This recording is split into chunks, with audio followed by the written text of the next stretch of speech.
A really, really warm welcome to each and every one of you. I hope you enjoyed your coffee, and between coffee and lunch, we have a really, really important topic to discuss, which is the evolution of digital currency and the future of finance. I mean, before I dig deeper into the details of what this topic is all about, I would like to highlight what a beautiful journey it has been for the digital asset and blockchain ecosystem. If we talk about 2010, just from few millions, it has grown to a multi-trillion dollar asset class. And now we're not seeing these headlines of if crypto or blockchain is here to stay. It's all about we have this multi-trillion dollar asset class, how we can build products on this asset class. So without further ado, I would like to proceed with our panel. First of all, we'll start with you, Simon, introductions. Yeah, sure. So Simon, I used to work in several roles in the digital asset space, used to be head of digital assets at Deutsche Börse, Hauptaufhäuser Lampe, and now looking a bit more into stablecoins. Yeah, welcome, Michael Blaschke. My name. I today represent SAP. Our mission is to bring blockchain and crypto to the rest of the world. I mean, the crypto community understands it, the banking or the financial industry understands it, but the rest of the world doesn't. And SAP, 90% of business runs on SAP, and we explain it to the rest of the world and hope to bring finance, blockchain, and the rest of business together. Joy. Hi, everyone. My name is Joy Adams from Deutsche Bank, and I'm really looking forward to this session today. I am the CEO for our transformation team, and we are focused on working with all of our business areas and many of our infrastructure units to implement blockchain and distributed ledger technology within our organization. And we're looking forward to releasing our first custody product next year. Thank you.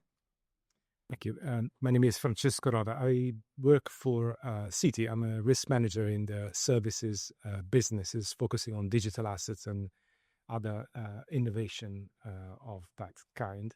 I worked in, prior to working at Citi, I worked in Standard Chartered with a similar role covering digital assets. And I work for a crypto custodian as the CRO as well. So that's pretty much me. But Thank you. Hi, everyone. Previn Singh here.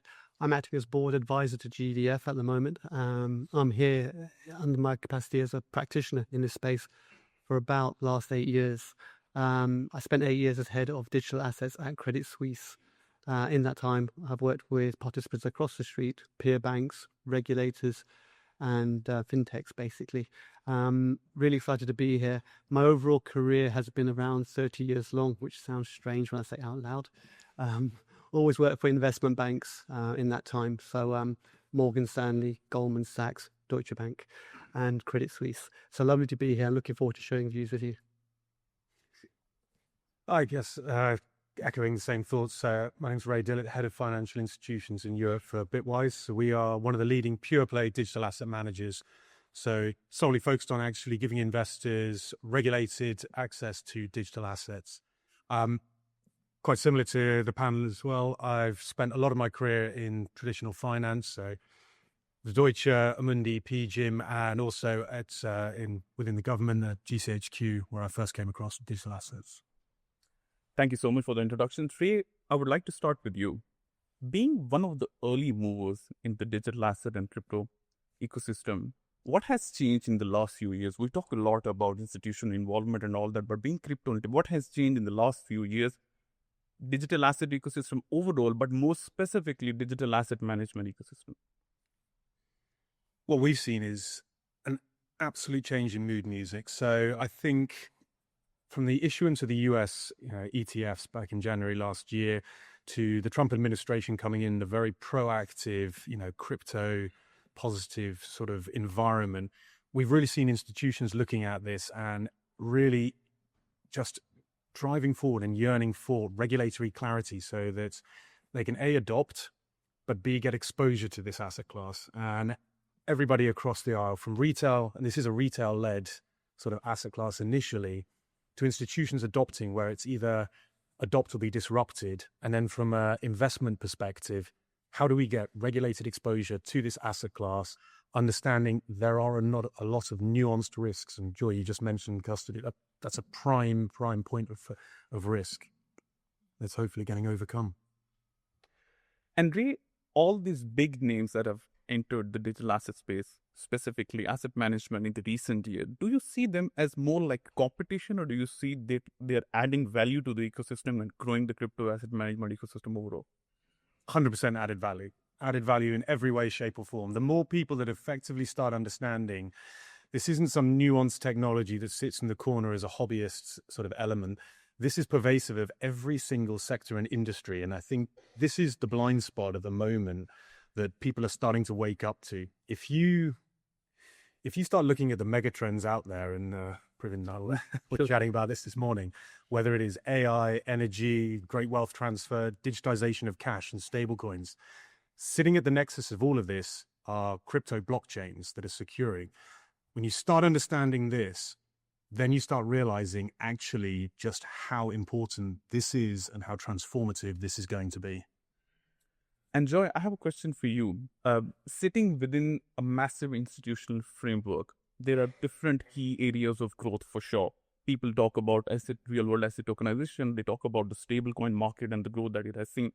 Help us guide through, like, what are the top 3 areas of growth that you have seen in the Yeah, so I think there are a lot of opportunities, as you were pointing out. I think the focus is sort of shifted from the retail side to how we can support businesses and how we can support on the institutional side of things as well.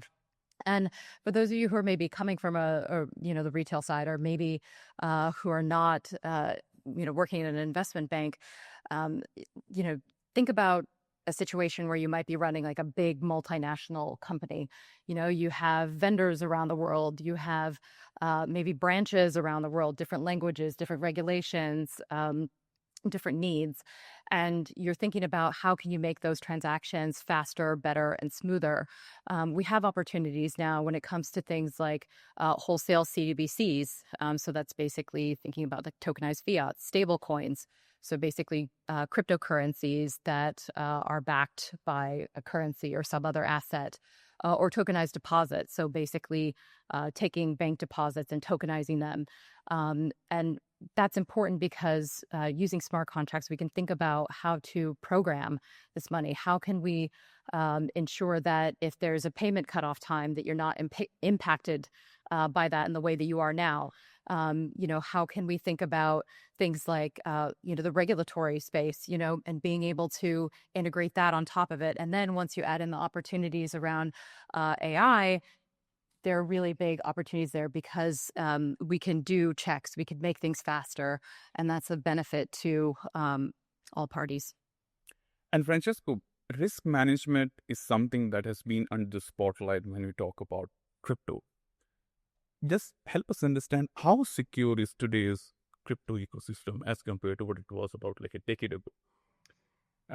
It's a very difficult question to give a straight answer. The ecosystem depends on different parts, depends on the players that are involved. If I look back at, say, 10 years ago, as you said, the situation was completely different. There was a different perception by the public and by regulators. So the reputation of this was one of the key preoccupation that financial intermediaries had around these digital assets. The AML, financial crime generally component, was also high on the agenda because this was digital assets were really confined to niche markets where potentially there was quite a lot of activity, financial crime activity going on. Now, if I basically look at things now and how regulators have effectively looked at digital assets and continue to learn and understand the real risks and how the public has understood and adopted effectively digital assets in various shape or forms, the situation is very, very different. And it's a constantly evolving scenario. So even a couple of years back, there was still a lot of uncertainty.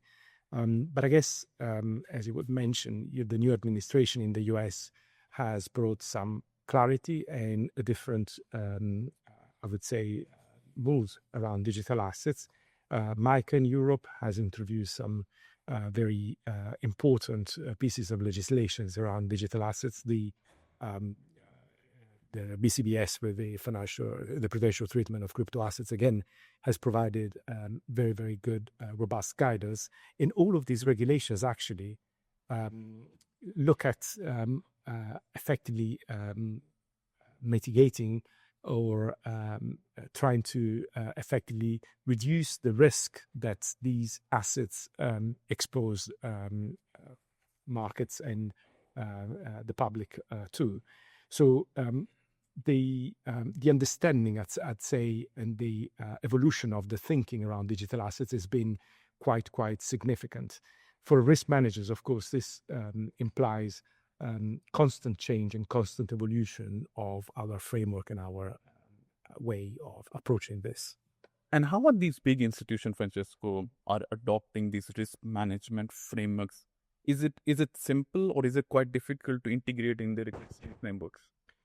So, having experienced different paradigms, I think you have effectively two ways of doing things in a very, very simple thinking. So you can either look at digital assets and digital asset activities as something new, effectively incremental from a risk perspective to your day-to-day business, or you can look at them and effectively try to embed in your day-to-day activities. It's I would say that there is not a simple answer to the question which one is the best way of going about this. If you effectively keep the risk management of digital assets separate from your own main enterprise risk management framework, the risk is effectively to crystallize some thinking in one area that doesn't doesn't effectively integrate well with the rest of the enterprise risk management framework of your company. Whereas if you embed this into your existing risk management practices, you effectively recognize many more benefits in terms of having a consistent approach to risk management. I would say that it's not as simple as saying it's more of the same. For example, yes, Bitcoin may have huge volatility, but so do certain frontier currencies, or operational risk, cyber risk is not unknown to banks. But the specificities and the idiosyncrasies of digital assets are such that they do deserve, I would say, certain, dedicated thinking around them.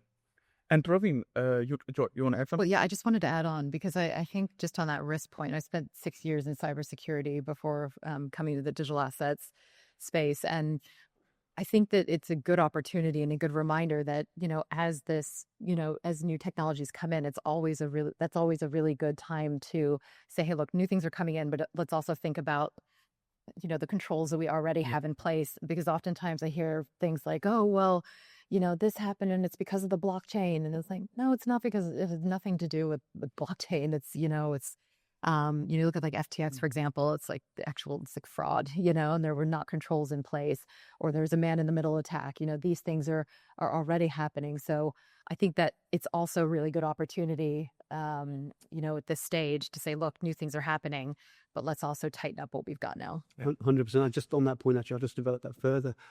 My experience has always been that innovation in the digital asset space doesn't happen in isolation. It's building upon what happened before. So I found a lot of my conversations with control functions around decentralized ledgers, for example, were shaped and informed by what happened previously, just a few years before, in cloud computing, for example. And what that meant was all the good practice that we developed under the auspices of cloud compute was able to be used and re-leveraged in the distributed ledger technology space. So I think it's really, really helpful to have this snowball effect where you don't accidentally unlearn what other topic areas are picked up previously, and you just roll that forward. So I just wanted to make that point. Nothing ever happens in isolation. I think, Ray, you and I were talking about agentic AI. I'm absolutely certain at some stage when we talk about that a year or so from now, the work we've done in the digital asset space will shape and inform that as well. So I think there's always this roll forward and momentum that we should look to capture every step of the way. Great. Yeah, and if I can just add on to that, I'm in agreement with pretty much everything said. But any business that looks at this, there's the risk and then there's a reward. And if you're looking at disruption and what's happening here, quite often you're looking at the reward first. Why would you integrate these technologies? Because hopefully there's a reward, there's a benefit. If you're stablecoins and you're looking at what's actually happening now, Tether's disrupting everything. They did what, 27.2 trillion in volume last year. They made over $13 billion in profits. There's 150 people. That's more than BlackRock. That's just on the stablecoin, and they're predominantly 60-70% on Tron, then on Ethereum, Circle, the regulated version. AI, similarly, majority on Ethereum, then Solana. Look at every other sector. If you are BHP, carbon credit trading, you're doing that on Ethereum. If you are Maersk shipping, Maersk Lens, you're basically shipping tracking and what's going on there. If you are LVMH, precious stone provenance, I mean, I could keep going. There's Pfizer, clinical trials, Mercedes, supply chain management. All of these industries and sectors are looking at this technology and saying, there are two ways that I basically remain profitable. I either increase my revenues year on year, which is incredibly difficult, or I cut my costs. This is an operational efficiency that is transparent as well. So should be in the right regulatory framework. And remember, this is borderless technology in a regulatory framework that has harmonization globally. And I think this is why everybody is starting to pay attention. Michael, do you want to answer?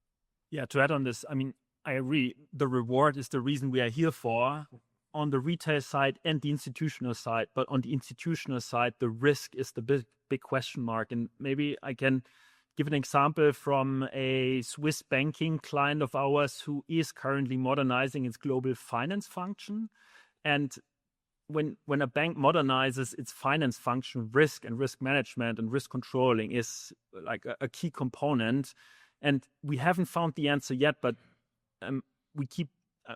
There are two key decisions we ask in making these decisions about digital assets induced risk, and that is, do we manage it ourselves or do we seek for external guidance in managing the risk of digital assets? And the second one is, do we develop our own software for doing so? Do we use our in-house software we already have? Do we develop new one, or do we buy standard software? SAP is one of them. There are there is additional software out there that helps you risk it. But these are the two design decisions the institutions I help in introducing and then managing digital assets induced risk.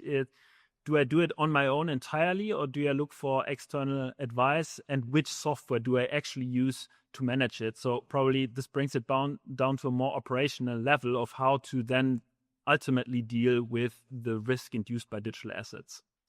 And Praveen, you interact with quite a lot of big financial firms, be it like banks or the financial services provider. Help us understand what sort of strategic initiatives they are taking, considering then what has happened in the last few years in the space.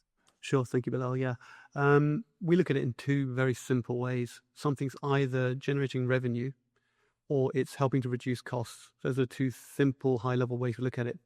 And when we talk about generating revenue, we're essentially talking about new product development and digital assets. So every time we talk about tokenization, for example, that's fitting into that new product development, revenue generation space. Some of that might be real-world assets. Some of it might be digitally native assets. That's the first bucket, basically. Okay. The second bucket is cost reduction. Okay. So what are we doing at the moment that's costing us too much? Now, sometimes that's simple operational expenditure. It's FTE, it's heads, it's invoices, it's fees. Other times it's capital cost as well. And that becomes significant for large international investment banks. So the cost of capital is super important for us. Recently, when we went live, a lot of banks went live with uncleared margin rules, for example, the additional funding costs were measured in the billions. So if you could shave a few basis points off of those, you're in a good space. So against that context, we then shape our strategic narrative. What do we want to be involved with externally, Michael, going to your point, or what do we want to keep in-house as a core competency that we want to keep within our own four walls? Where we've cooperated externally has been initially around financial market infrastructure, so digital financial market infrastructure.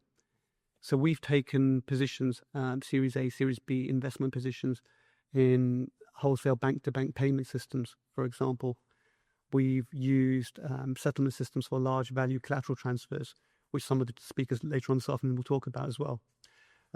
So large scale strategic undertakings that are cross-party and multi-party in their approach.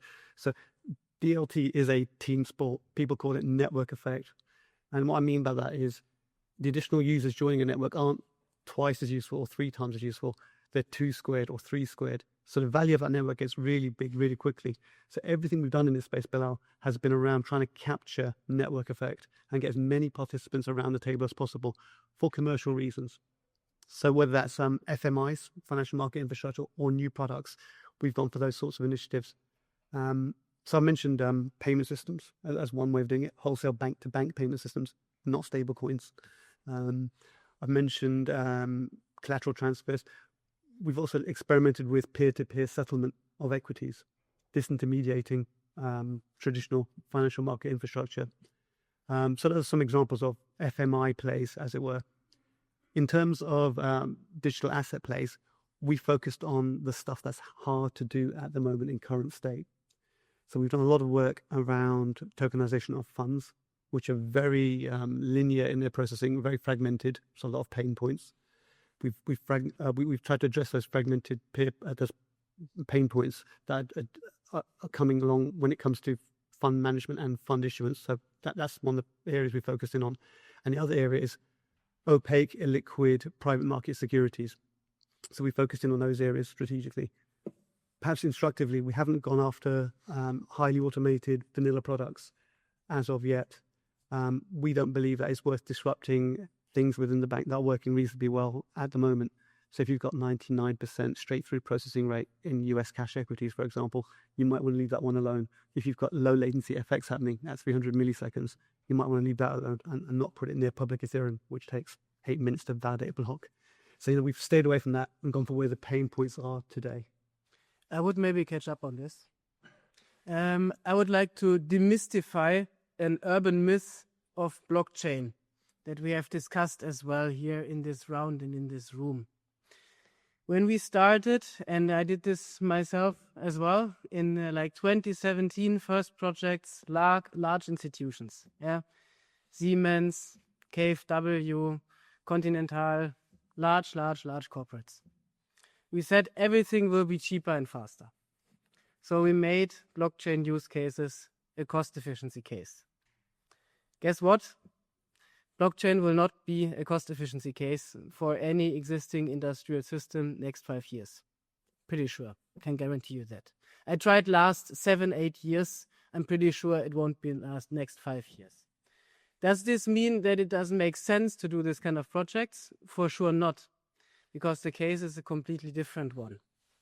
We will not use blockchain technology to do an existing payment network 5% faster.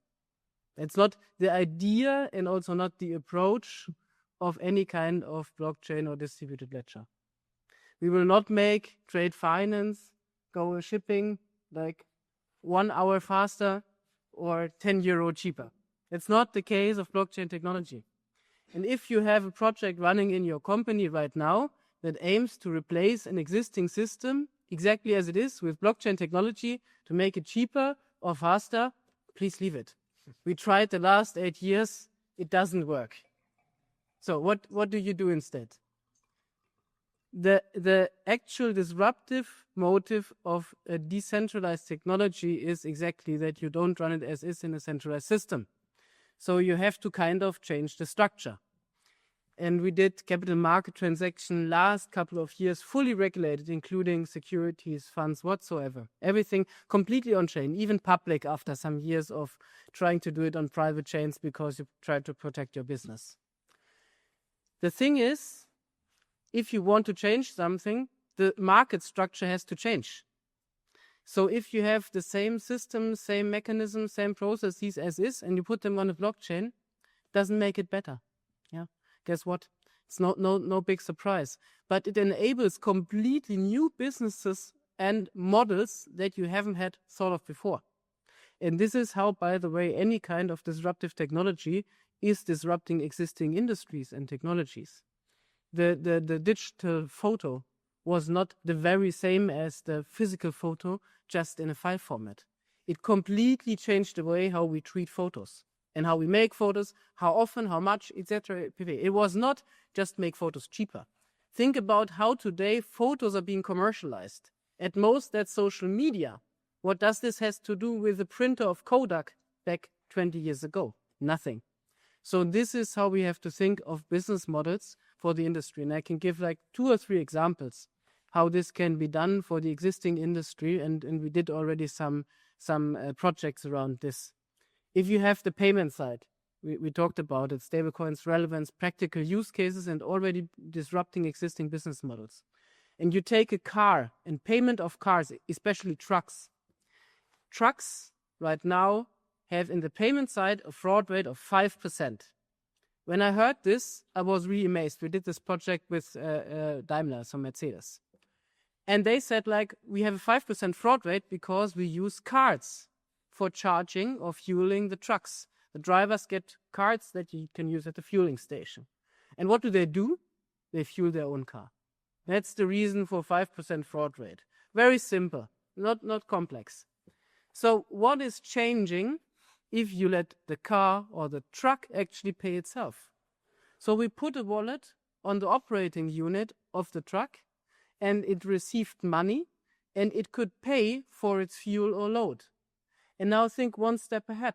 Not only you cut the 5% fraud rate, but what you can do is you can eliminate the POS. You can eliminate it completely. Why? Because you constantly pay with like every 10 seconds a payment via stablecoins, for example, for the fuel that you received. And within your calculation, you simply cut the last 10 seconds and you don't have a separate payment mechanism anymore. I know this is far future, and the barriers of integration in existing businesses, and I think you can tell a lot about this, takes maybe 5 or 10 years till this stuff comes in. And there are other models right now that are already disrupting, but this is just an example from the industry perspective. But if you think about the new possibilities that it brings with and the integration of this technology in other business processes, this is really a big case, not like cutting the existing costs or making it faster or cheaper. Any thought from other panelists? Yes, in the audience. Yeah. Oh, a lot. Your pitch, Simon, I really love it. I mean, that's the pitch of the token economy, and that's the world we all want to live in. I mean, we are blockchain enthusiasts. What I observe, though, is in my client conversations is, but SAP, but Michael, we today run on a core banking system. We today run on SAP enterprise resource planning systems. That is the backbone of our system. If we only tweak it a little bit, we are at risk of running out of business. So we need to be very careful. We need to be incremental. We cannot revolutionize. And this is why we at SAP decide to introduce a product like the Digital Currency Hub, which is then a bridge for this traditional economy to learn to use stablecoins, or in a later stage on the roadmap, crypto assets. To learn it, to use it. But the ultimate question is, how do we get to this perfect picture of a token economy that you just pitched? I kind of agree, actually, Michael, with what you just said there. I think I don't disagree, Simon, with your end state vision there, by the way. I think end state is absolutely correct. Cars that pay for themselves and reimagining new business models is exactly the right thing we should be thinking about. However, what do we do differently on Monday morning next week? And that's actually the question. The interim architecture is really important. When you're dealing with large, globally, systemically important banks, you have to be really careful that the change doesn't kill the patient, basically. We have to make certain that any change that we make is measured and is risk-reward managed, if you know what I mean. So really, we do have to reimagine new business models. I think it's worth mentioning, actually, that we are beginning to do that. So, for example, a traditional way that banks fund themselves is on the overnight repo market. So if we have a bond that we have on our books at the end of today, we might lend it out to somebody and get some cash back overnight. Tomorrow morning, we reverse that back. We get our bond back and we give the cash back plus a spread. Okay, so that's the repo market. It was old as time itself. And it's called the overnight repo market. That's how it usually works. However, with blockchain technology, DLT technology, because all the participants are on the same network at the same time, and the speed of transfer is almost instantaneous on a private blockchain, especially, or maybe 8 minutes on a public blockchain. Still not that long. If you have that technology available to you, you can actually do intraday repos. So not end of day, not overnight, but this morning. So the business model suddenly flexes from, I have to lend this bond at the end of the day, to I can lend it out today at 12:05, and by 4 o'clock I could get it back. And I only use that bond and get the financing for the time that it's actually out there. So you can actually go to a new model, which isn't overnight predicated. It's based on how much you actually use it for, which can happen because of blockchain. So we're moving towards these new business models. And I think I have no doubt in my mind, by the way, that there's going to be new business models that we haven't even thought of yet. And those are going to come. But I think it's going to be interim architecture step A, B, C, and sequentially moving up to that end state. Yeah, I really liked, the use case you presented, but I think you hit the nail on the head, right? It's like, what are the things that clients are thinking about, the problems that they're facing? And I would say that for anyone, who's engaged with clients, to really think about their models, and because I think that that's really where change happens, right? If you have all of your clients coming to you and saying, hey, I don't want to stick my hand out, wait for a taxi, like call me an Uber, then that's going to shift the needle, right? And so there are a lot of things that organizations can do to help support that mindset shift, starting with the client engagement, thinking about new models. And then in-house, I think it's really important that employees go on the journey with the organization, because not everyone in the organization is dealing with clients face to face, which I think can make it very difficult. If you're going into certain parts of the organization and they're like, well, we've always done it this way and the rules say this, and, we can't be flexible and we've got to, keep up the status quo, or it's going to cost too much money. I'm sure anyone who's worked in a large organization knows that there's, like you said, there's prioritization. They might be working on something else, related to a current model, and that takes time to turn a big oil tanker around and get that going. So, we've done a number of things like hackathons, for example, where we've gotten people engaged, even just to help understand the basics of what's going on, bringing in vendors, individuals who can talk about this, can talk about some of the use cases, because once people have an actual use case in front of them, you can talk about payments from a smart grid, or, using drones to fly over an area that's had a fire and then making payments to everyone using the blockchain, rather than sending out a claims adjuster, like, would have happened in the past. I think there are a lot of models and opportunities out there, but it really, in my view, starts with the client conversations on one side, and completely and fundamentally reimagining how businesses work, and simultaneously making sure that people within the organization understand that things are about to change. If I can just jump on there. So, as you said, some institutions, basically, it's too hard, too costly to change. You're basically stood at innovators' dilemma. Just these institutions aren't innovators, but they have a dilemma. To use Previn's thing of, you don't want to kill what's already there. But ultimately, this is already happening. So to Simon's point, I actually do fundamentally disagree. Yes, DLT technology might be there, but ultimately this is opaque. It is not transparent by design.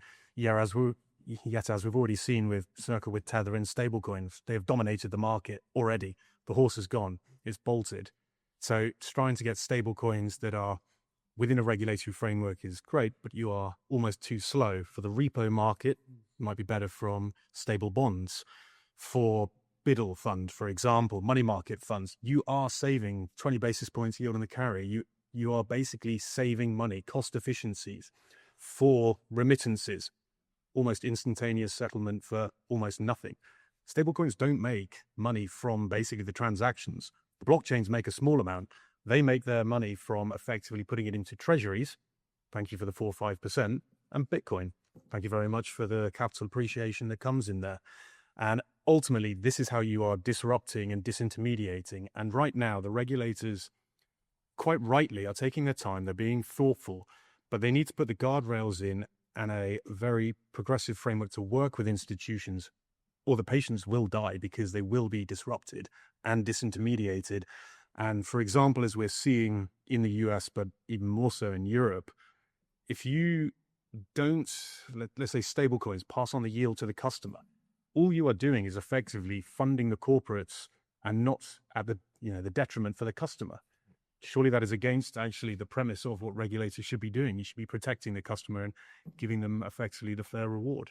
So I think this is where this is a fast-moving environment. Everything needs to work, and regulators are doing a fantastic job, but they should be doing so in partnership with the large organizations, in partnership with the technologists behind this who are disrupting, and just the public versus private sort of conundrum that sits here.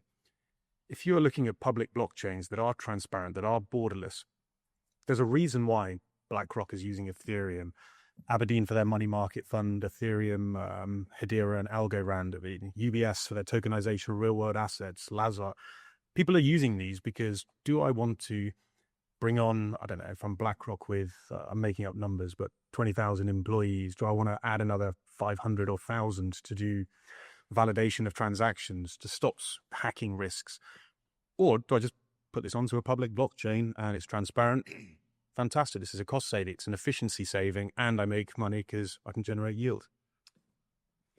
If I may add, I think some of the business models are already upon us, and what we were talking about, so how effectively the new business models are disrupting traditional financial services. It's a reality. It's something which is undeniable. If we look at for example, blockchains, I may try to introduce a slightly different lens to effectively look at these constructs. We talk about private or public. We talk about permissionless or permission chain. But if I ask you what is a stablecoin, is it public or is it private? Well, it does sit on a public network, but is issued by a very well identified central authority, which is the stablecoin issuer. So I think it's important for institutions to understand the different angles of decentralization that exist in digital assets in blockchain, and understand what are the characteristics and, of course, the risk that each of these different effectively decentralization angles imply. So I think it's probably worth comparing, for example, a blockchain to an FMI, to a CSD, if you wish. So a system that actually records certain pieces of data around an asset. It's possibly different from a traditional FMI. Of course it is, but the contract is not on a piece of paper that you need to sign, but it's in the code of the software that you use to join that particular network. But it's well understood, it's clear, it's something you can appreciate and you can evaluate and decide to join or not.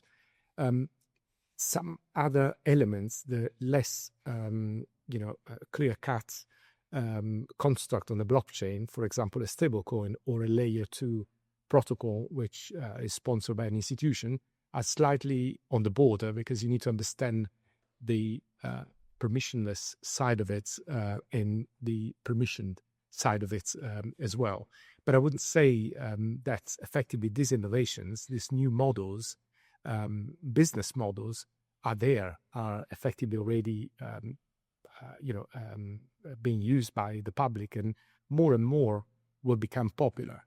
I think CBDCs, we're not talking much about CBDCs. Of course, the US have not embraced CBDCs with the new administration, but Europe is effectively looking at CBDC. CBDC may be a catalyst for the understanding, for improving the understanding of digital assets in the public. So if you look at what the European Union is doing, effectively they are publishing the test wallet for the CBDCs, which you can download and use. And at some point, people will have to get used to a wallet to enact payments.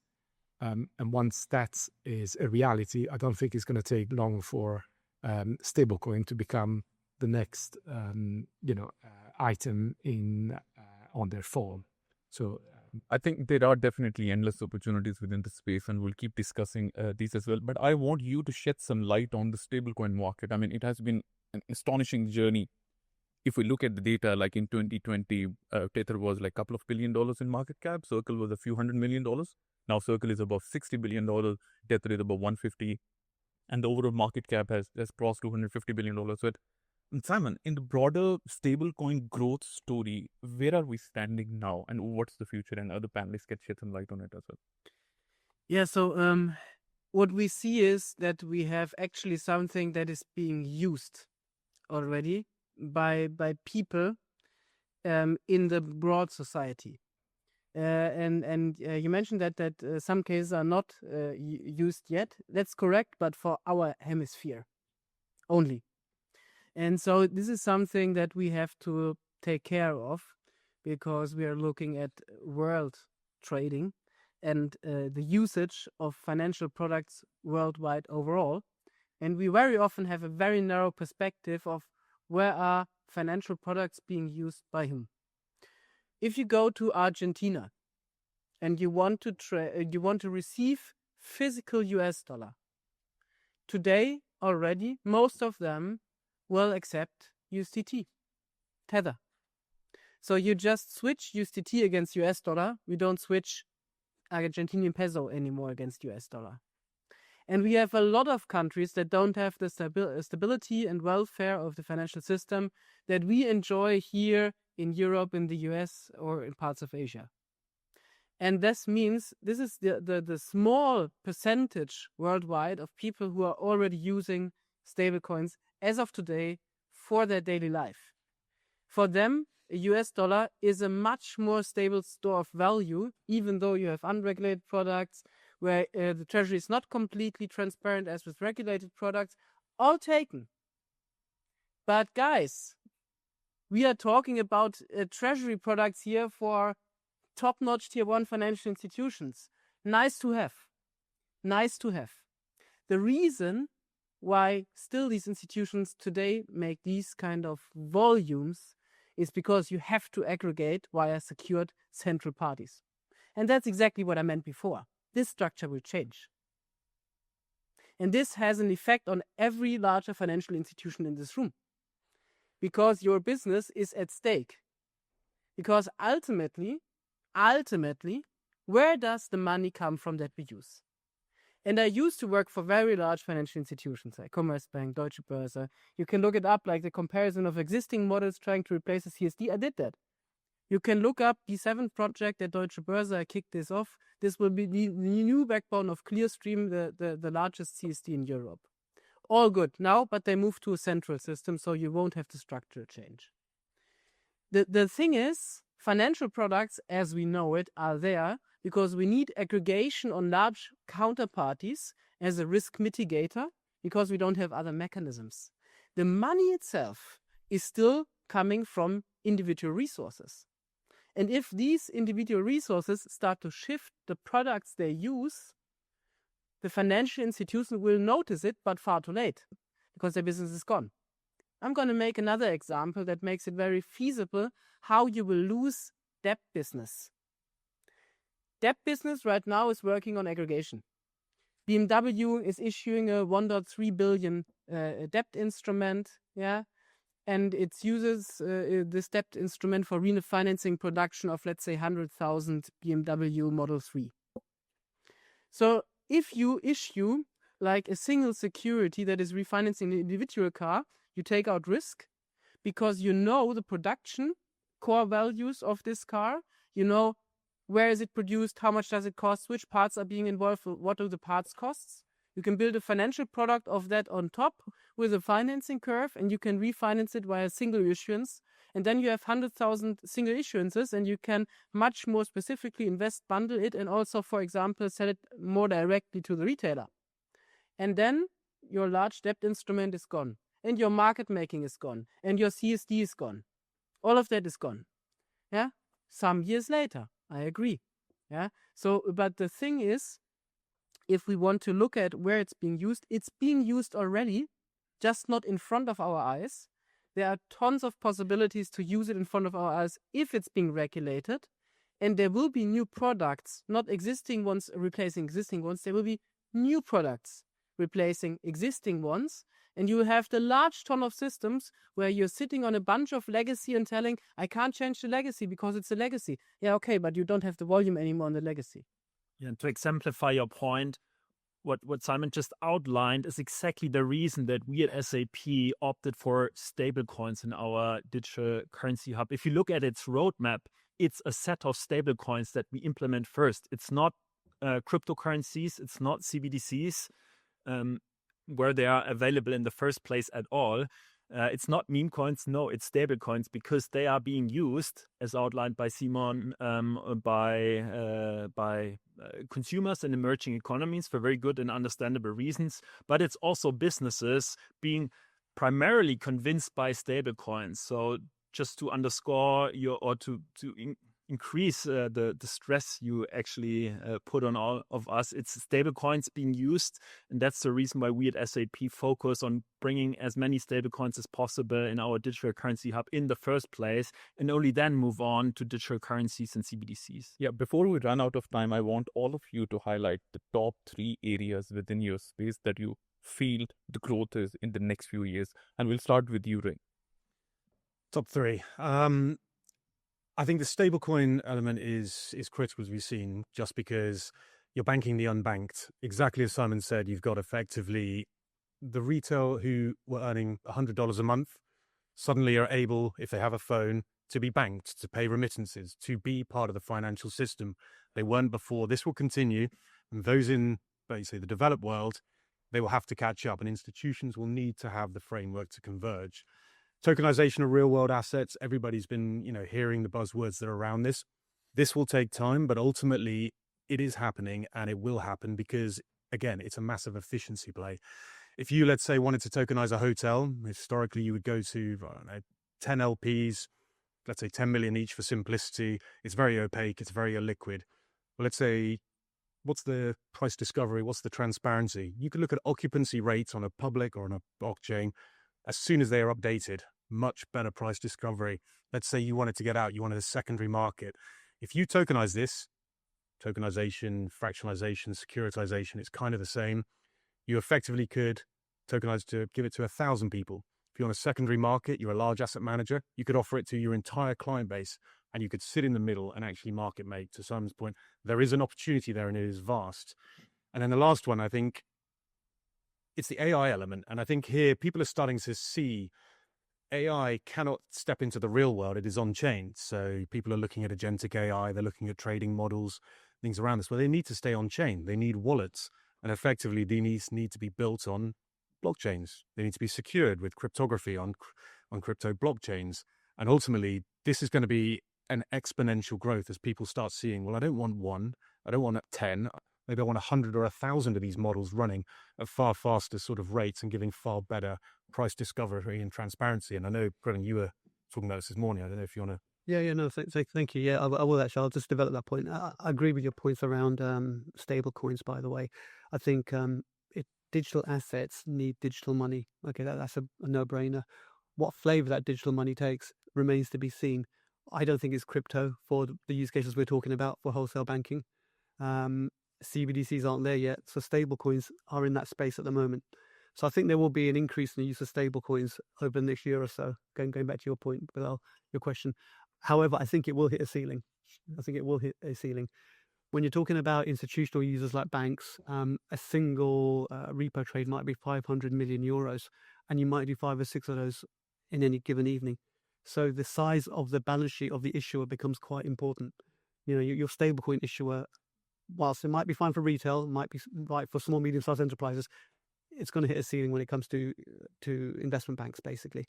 So stablecoins will take off, but it will hit a ceiling. That's my first point. Going to your point, Ray, around what happens next, I think, going back to my first point, digital assets need digital money. Agentic AI also needs digital money. Okay, it's as simple as that. So I think that'll be another growth area. People haven't quite cottoned on to that yet, but it's going to start becoming a factor in this space. And I think the third point I'd like to make in terms of where things might grow, people are talking about the death of the CBDC. I don't think it's dead anytime soon. I think it's just resting in certain jurisdictions. I think other jurisdictions are going for it properly and doubling down, like in Europe.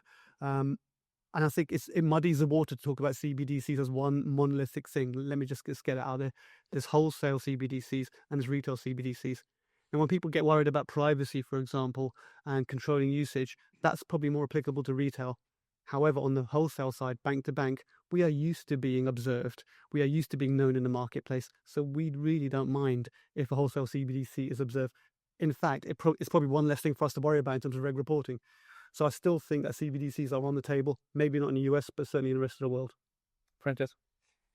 If I may add, of course, tokenization of assets in the real world, but I would add also the tokenized deposits, which is effectively something that many institutions are working on, and supranational regulators are also looking at with interest. I'm referring to the project Agora from the BIS that effectively is aimed at creating almost like a hub, almost like a common marketplace for this type of dealings.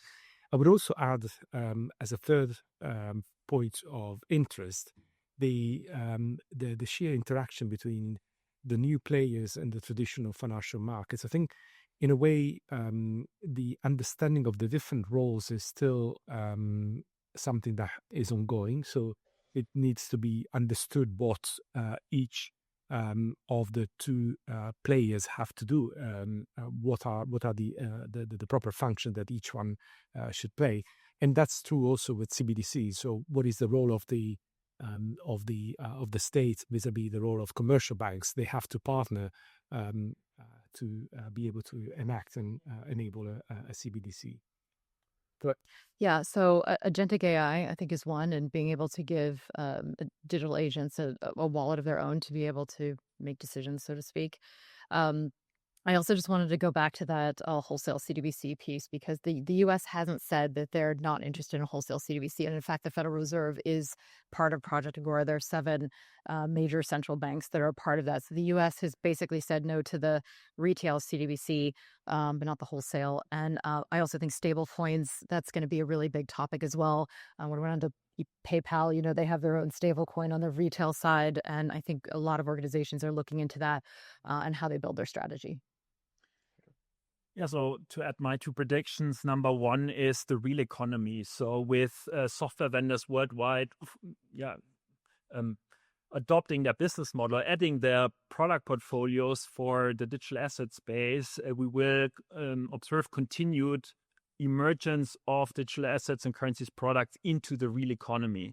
A typical use case is payments by retailers, where we already see this. So as SAP heavily bets on the real economy adoption beyond the financial industry of, in particular, stablecoins.